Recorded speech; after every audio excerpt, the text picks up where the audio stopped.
ಲೂಕನು ಬರೆದ ಸುವಾರ್ತೆ 12ನೇ ಅಧ್ಯಾಯ. ಫರಿಸಾಯರ ಉಪದೇಶಕ್ಕೆ ಎಚ್ಚರಿಕೆಯಾಗಿರಬೇಕೆಂದು ಯೇಸು ಬೋಧಿಸಿದ್ದು. ಇಷ್ಟರಲ್ಲಿ ಸಾವಿರಾರು ಜನರು ಒಬ್ಬರನ್ನೊಬ್ಬರು ತುಳಿಯುವಷ್ಟು ಕೂಡಿ ಬಂದಿರಲಾಗಿ ಆತನು ಮೊದಲು ತನ್ನ ಶಿಷ್ಯರಿಗೆ ಹೇಳುವುದಕ್ಕೆ ತೊಡಗಿದ್ದೇನೆಂದರೆ, ಫರಿಸಾಯರ ಕಪಟವೆಂಬ ಹುಳಿಹಿಟ್ಟಿನ ವಿಷಯದಲ್ಲಿ ಜಾಗರೂಕರಾಗಿರಿ.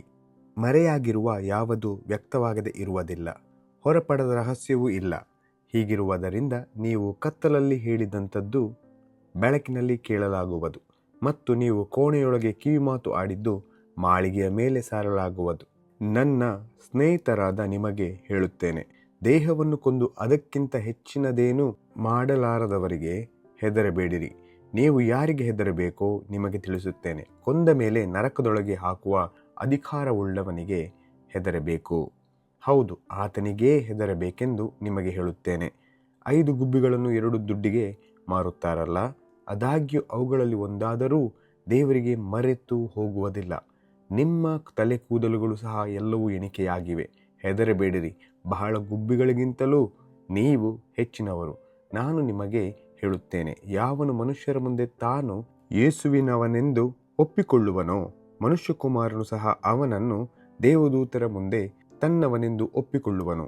ಆದರೆ ಯಾವನು ಮನುಷ್ಯರ ಮುಂದೆ ತಾನು ಯೇಸುವಿನವನಲ್ಲವೆಂದು ಹೇಳುವನೋ, ಅವನನ್ನು ನಾನು ದೇವದೂತರ ಮುಂದೆ ನನ್ನವನಲ್ಲವೆಂದು ಹೇಳುವೆನು. ಮನುಷ್ಯಕುಮಾರನ ಮೇಲೆ ಏನಾದರೂ ಮಾತಾಡುವ ಪ್ರತಿಯೊಬ್ಬನಿಗೆ ಕ್ಷಮಾಪಣೆಯಾಗುವುದು, ಆದರೆ ಪವಿತ್ರಾತ್ಮನನ್ನು ದೂಷಿಸಿದವನಿಗೆ ಕ್ಷಮಾಪಣೆಯಿಲ್ಲ.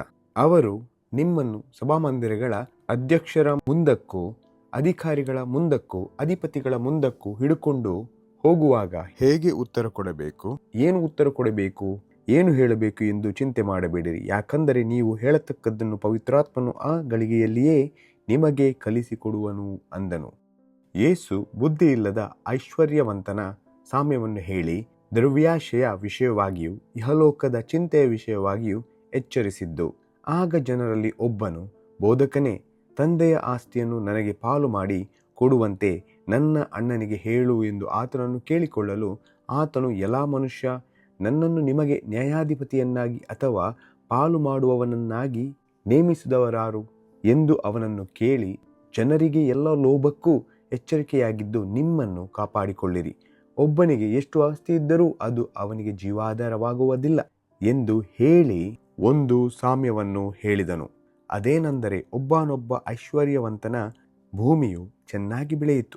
ಆಗ ಅವನು ತನ್ನೊಳಗೆ, ನಾನೇನು ಮಾಡಲಿ, ನನ್ನ ಬೆಳೆಯನ್ನು ತುಂಬಿಡುವುದಕ್ಕೆ ನನಗೆ ಸ್ಥಳವಿಲ್ಲವಲ್ಲ ಎಂದು ಆಲೋಚಿಸಿ, ಒಂದು ಕೆಲಸ ಮಾಡುತ್ತೇನೆ, ನನ್ನ ಕಣಜಗಳನ್ನು ಕೀಳಿಸಿ ಅವುಗಳಿಗಿಂತ ದೊಡ್ಡ ಕಣಜಗಳನ್ನು ಕಟ್ಟಿಸುವೆನು. ಅಲ್ಲಿ ನನ್ನ ಎಲ್ಲ ದವಸ ಧಾನ್ಯಗಳನ್ನು ಸರಕುಗಳನ್ನು ತುಂಬಿಟ್ಟು, ನನ್ನ ಜೀವಾತ್ಮಕ್ಕೆ ಜೀವವೇ, ಅನೇಕ ವರುಷಗಳಿಗೆ ಬೇಕಾದಷ್ಟು ಸರಕು ನಿನಗೆ ಬಿದ್ದದೆ, ವಿಶ್ರಮಿಸಿಕೋ, ಊಟ ಮಾಡು, ಕುಡಿ, ಸುಖಪಡು ಎಂದು ಹೇಳುವೆನು ಅಂದುಕೊಂಡನು.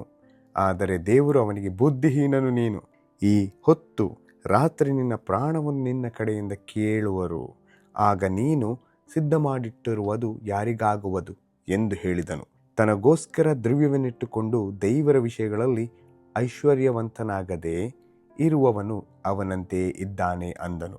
ಇದಲ್ಲದೆ ಆತನು ತನ್ನ ಶಿಷ್ಯರಿಗೆ ಹೇಳಿದ್ದೇನೆಂದರೆ, ಈ ಕಾರಣದಿಂದ ಪ್ರಾಣಧಾರಣೆಗೆ ಏನು ಊಟ ಮಾಡಬೇಕು, ದೇಹ ರಕ್ಷಣೆಗೆ ಏನು ಹೊದ್ದುಕೊಳ್ಳಬೇಕು ಎಂದು ಚಿಂತೆ ಮಾಡಬೇಡಿರಿ ಎಂಬುದಾಗಿ ನಿಮಗೆ ಹೇಳುತ್ತೇನೆ. ಊಟಕ್ಕಿಂತ ಪ್ರಾಣವು, ಉಡುಪಿಗಿಂತ ದೇಹವು ಮೇಲಾದದ್ದಷ್ಟೇ. ಕಾಗೆಗಳನ್ನು ಲಕ್ಷ್ಯವಿಟ್ಟು ಯೋಚಿಸಿರಿ, ಅವು ಬಿತ್ತುವುದಿಲ್ಲ, ಕೊಯ್ಯುವುದಿಲ್ಲ, ಅವುಗಳಿಗೆ ಉಗ್ರಾಣವೂ ಇಲ್ಲ, ಕಣಜವೂ ಇಲ್ಲ, ಆದಾಗ್ಯೂ ದೇವರು ಅವುಗಳನ್ನು ಸಾಕಿ ಸಲಹುತ್ತಾನೆ. ಹಕ್ಕಿಗಳಿಗಿಂತ ನೀವು ಎಷ್ಟೋ ಹೆಚ್ಚಿನವರಲ್ಲವೇ? ಚಿಂತೆ ಮಾಡಿ 1 ಮೊಳ ಉದ್ದ ಬೆಳೆಯುವುದು ನಿಮ್ಮಲ್ಲಿ ಯಾರಿಂದಾದೀತು? ಆದದರಿಂದ ಕೇವಲ ಅಲ್ಪವಾದದ್ದನ್ನಾದರೂ ಮಾಡುವುದಕ್ಕೆ ನೀವು ಅಶಕ್ತರಾಗಿರಲಾಗಿ ಮಿಕ್ಕಾದದ್ದರ ವಿಷಯದಲ್ಲಿ ಚಿಂತೆ ಮಾಡುವುದೇಕೆ? ಹೂವುಗಳು ಬೆಳೆಯುವ ರೀತಿಯನ್ನು ಲಕ್ಷ್ಯವಿಟ್ಟು ಯೋಚಿಸಿರಿ. ಅವು ದುಡಿಯುವುದಿಲ್ಲ, ನೂಲುವುದಿಲ್ಲ. ಆದರೂ ಈ ಹೂವುಗಳೊಳಗೆ ಒಂದಕ್ಕಿರುವಷ್ಟು ಅಲಂಕಾರವು ಅರಸನಾದ ಸೊಲೊಮೋನನಿಗೆ ಸಹ ಅವನು ತನ್ನ ಸಕಲ ವೈಭವದಿಂದಿರುವಾಗಲೂ ಇರಲಿಲ್ಲವೆಂದು ನಿಮಗೆ ಹೇಳುತ್ತೇನೆ. ಎಲೆ ಅಲ್ಪವಿಶ್ವಾಸಿಗಳೇ, ಈ ಹೊತ್ತು ಇದ್ದು ನಾಳೆ ಒಲೆಯ ಪಾಲಾಗುವ ಅಡವಿಯ ಹುಲ್ಲಿಗೆ ದೇವರು ಹೀಗೆ ಉಡಿಸಿದರೆ ಅದಕ್ಕಿಂತ ಎಷ್ಟೋ ಹೆಚ್ಚಾಗಿ ನಿಮಗೆ ಉಡಿಸಿ ತೊಡಿಸುವನು. ಏನು ಊಟ ಮಾಡಬೇಕು, ಏನು ಕುಡಿಯಬೇಕು ಎಂದು ತವಕ ಪಡಬೇಡಿರಿ ಮತ್ತು ಅನುಮಾನ ಪಡಬೇಡಿರಿ. ಇವೆಲ್ಲವುಗಳ ಮೇಲೆ ಇಹಲೋಕದ ಜನಗಳು ತವಕ ಪಡುತ್ತಾರೆ. ಇವು ನಿಮಗೆ ಅವಶ್ಯವೆಂದು ನಿಮ್ಮ ತಂದೆಗೆ ತಿಳಿದಿದೆ. ನೀವಾದರೂ ದೇವರ ರಾಜ್ಯಕ್ಕಾಗಿ ತವಕ ಪಡಿರಿ, ಇದರ ಕೂಡ ಅವು ನಿಮಗೆ ದೊರಕುವವು. ಚಿಕ್ಕ ಹಿಂಡೆ ಹೆದರಬೇಡ, ಆ ರಾಜ್ಯವನ್ನು ನಿಮಗೆ ದಯಪಾಲಿಸುವುದಕ್ಕೆ ನಿಮ್ಮ ತಂದೆಯು ಸಂತೋಷವುಳ್ಳವನಾಗಿದ್ದಾನೆ. ನಿಮಗಿರುವುದನ್ನು ಮಾರಿಬಿಟ್ಟು ದಾನ ಕೊಡಿರಿ. ಹಳೆಯವಾಗದಂಥ ಹಮ್ಮಿಣಿಗಳನ್ನು ಮಾಡಿಕೊಂಡು ಪರಲೋಕದಲ್ಲಿ ಲಯವಾಗದ ದ್ರವ್ಯಗಳನ್ನು ಇಟ್ಟುಕೊಳ್ಳಿರಿ. ಅಲ್ಲಿ ಕಳ್ಳನು ಸಮೀಪಕ್ಕೆ ಬರುವುದಿಲ್ಲ, ಅದು ನುಸಿ ಹಿಡಿದು ನಾಶವಾಗುವುದಿಲ್ಲ. ನಿಮ್ಮ ಗಂಟು ಇದ್ದಲ್ಲಿ ನಿಮ್ಮ ಮನಸ್ಸು ಇರುವುದಷ್ಟೇ. ತನ್ನ ಶಿಷ್ಯರು ಯಾವಾಗಲೂ ಎಚ್ಚರವಾಗಿರಬೇಕೆಂಬುದಾಗಿ ಯೇಸು 2 ಸಾಮ್ಯಗಳನ್ನು ಹೇಳಿದ್ದು. ನಿಮ್ಮ ನಡುಗಳು ಕಟ್ಟಿರಲಿ, ನಿಮ್ಮ ದೀವಟಿಕೆಗಳು ಉರಿಯುತ್ತಾ ಇರಲಿ. ನೀವಂತೂ ತಮ್ಮ ಯಜಮಾನನು ಬಂದು ತಟ್ಟಿದ ಕೂಡಲೇ ಕದವನ್ನು ತೆರೆಯುವುದಕ್ಕೆ ಸಿದ್ಧವಾಗಿದ್ದು, ಮದುವೆ ಊಟವನ್ನು ಯಾವಾಗ ತೀರಿಸಿಕೊಂಡು ಬರುವನೋ ಎಂದು ಅವನನ್ನು ಎದುರು ನೋಡುತ್ತಿರುವ ಮನುಷ್ಯರಂತಿರಿ. ಯಜಮಾನನು ಬಂದು ಯಾವ ಯಾವ ಆಳುಗಳು ಎಚ್ಚರವಾಗಿರುವುದನ್ನು ಕಂಡುಕೊಳ್ಳುವನೋ ಆ ಆಳುಗಳೇ ಧನ್ಯರು. ಆತನೇ ನಡುಕಟ್ಟಿಕೊಂಡು ಅವರನ್ನು ಊಟಕ್ಕೆ ಕೂಡ್ರಿಸಿ ಹತ್ತಿರಕ್ಕೆ ಬಂದು ಅವರಿಗೆ ಸೇವೆ ಮಾಡುವನು ಎಂದು ನಿಮಗೆ ಸತ್ಯವಾಗಿ ಹೇಳುತ್ತೇನೆ. 2ನೆಯ ಜಾವದಲ್ಲಿಯಾಗಲಿ 3ನೆಯ ಜಾವದಲ್ಲಿಯಾಗಲಿ ಬಂದಾತನಿಗೆ ಹಾಗೆ ಕಾಣಿಸಿಕೊಂಡವರು ಧನ್ಯರು. ಕಳ್ಳನು ಬರುವ ಗಳಿಗೆಯು ಮನೆ ಯಜಮಾನನಿಗೆ ತಿಳಿದಿದ್ದರೆ ಅವನು ಎಚ್ಚರವಾಗಿದ್ದು ತನ್ನ ಮನೆಗೆ ಕನ್ನ ಹಾಕಗೊಡಿಸುತ್ತಿರಲಿಲ್ಲವೆಂದು ತಿಳಿದುಕೊಳ್ಳಿರಿ. ನೀವು ಸಹ ಸಿದ್ಧವಾಗಿರ್ರಿ, ನೀವು ನೆನೆಸದ ಗಳಿಗೆಯಲ್ಲಿ ಮನುಷ್ಯಕುಮಾರನು ಬರುತ್ತಾನೆ ಅಂದನು. ಆಗ ಪೇತ್ರನು, ಸ್ವಾಮಿ, ನೀನು ಈ ಸಾಮ್ಯವನ್ನು ನಮಗೆ ಮಾತ್ರ ಹೇಳುತ್ತೀಯೋ, ಎಲ್ಲರಿಗೂ ಹೇಳುತ್ತೀಯೋ ಎಂದು ಕೇಳಲು, ಸ್ವಾಮಿ ಹೇಳಿದ್ದೇನೆಂದರೆ, ಹೊತ್ತಿಗೆ ಆಶನಕ್ಕೆ ಬೇಕಾದದ್ದನ್ನು ಅಳೆದು ಕೊಡುವುದಕ್ಕಾಗಿ ಯಜಮಾನನು ತನ್ನ ಮನೆಯವರ ಮೇಲೆ ನೇಮಿಸಿದ ನಂಬಿಗಸ್ತನೂ ವಿವೇಕಿಯೂ ಆಗಿರುವ ಮನೆವಾರ್ತೆಯವನು ಯಾರು? ಯಜಮಾನನು ಬಂದು ಯಾವ ಆಳು ಹೀಗೆ ಮಾಡುವುದನ್ನು ಕಾಣುವನೋ ಆ ಆಳು ಧನ್ಯನು. ಅಂಥವನನ್ನು ಅವನು ತನ್ನ ಎಲ್ಲ ಆಸ್ತಿಯ ಮೇಲೆ ನೇಮಿಸುವನು ಎಂದು ನಿಮಗೆ ಸತ್ಯವಾಗಿ ಹೇಳುತ್ತೇನೆ. ಆದರೆ ಆ ಆಳು ನನ್ನ ಯಜಮಾನನು ಬರುವುದಕ್ಕೆ ತಡಮಾಡುತ್ತಾನೆ ಅಂತ ತನ್ನ ಮನಸ್ಸಿನಲ್ಲಿ ಅಂದುಕೊಂಡು ಗಂಡಾಳು ಹೆಣ್ಣಾಳುಗಳನ್ನು ಹೊಡೆಯುವುದಕ್ಕೂ ತಿಂದು ಕುಡಿದು ಅಮಲೇರುವುದಕ್ಕೂ ತೊಡಗಿದರೆ, ಅವನು ನೆನೆಸದ ದಿನದಲ್ಲಿಯೂ ತಿಳಿಯದ ಗಳಿಗೆಯಲ್ಲಿಯೂ ಆ ಆಳಿನ ಯಜಮಾನನು ಬಂದು ಅವನನ್ನು ಕಠಿಣವಾಗಿ ಹೊಡಿಸಿ ಅಪನಂಬಿಗಸ್ತರಿಗೆ ಆಗತಕ್ಕ ಗತಿಯನ್ನು ಅವನಿಗೆ ನೇಮಿಸುವನು. ತನ್ನ ಯಜಮಾನನ ಚಿತ್ತವನ್ನು ತಿಳಿದ ಆಳು ಸಿದ್ಧ ಮಾಡದೆ ಹೋದರೆ ಅಥವಾ ಅವನ ಚಿತ್ತಕ್ಕನುಸಾರ ನಡೆಯದಿದ್ದರೆ ಅವನು ಬಹಳ ಪೆಟ್ಟು ತಿನ್ನುವನು. ತಿಳಿಯದೆ ಪೆಟ್ಟುಗಳಿಗೆ ಯೋಗ್ಯವಾದದ್ದನ್ನು ನಡೆಸದವನು ಸ್ವಲ್ಪ ಪೆಟ್ಟು ತಿನ್ನುವನು. ಯಾವನಿಗೆ ಬಹಳವಾಗಿ ಕೊಟ್ಟಿದೆಯೋ ಅವನ ಕಡೆಯಿಂದ ಬಹಳವಾಗಿ ನಿರೀಕ್ಷಿಸಲ್ಪಡುವುದು. ಇದಲ್ಲದೆ ಯಾವನ ವಶಕ್ಕೆ ಬಹಳವಾಗಿ ಒಪ್ಪಿಸಿದೆಯೋ ಅವನ ಕಡೆಯಿಂದ ಇನ್ನೂ ಹೆಚ್ಚಾಗಿ ಕೇಳುವರು.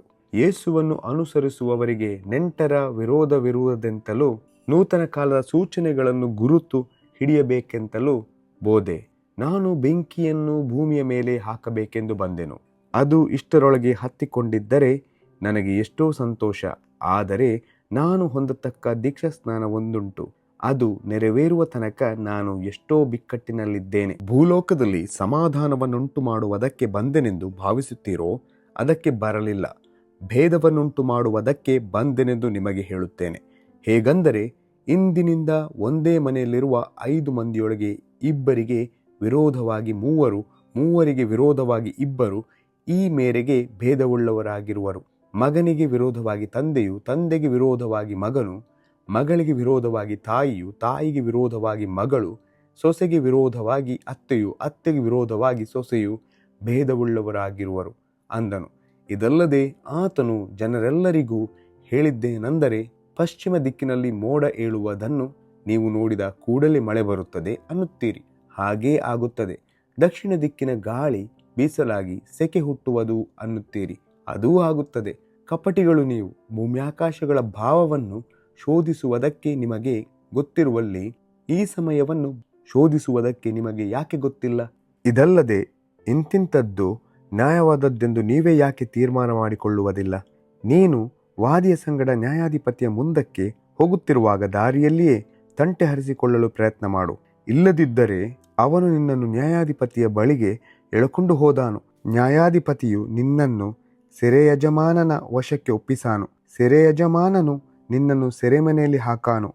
ನೀನು ಒಂದು ಕಾಸನ್ನಾದರೂ ನಿಲ್ಲಿಸಿಕೊಳ್ಳದೆ ಎಲ್ಲ ಸಲ್ಲಿಸುವ ತನಕ ಅಲ್ಲಿಂದ ಬರುವುದೇ ಇಲ್ಲವೆಂದು ನಿನಗೆ ಹೇಳುತ್ತೇನೆ ಅಂದನು ಎಂಬುದೇ.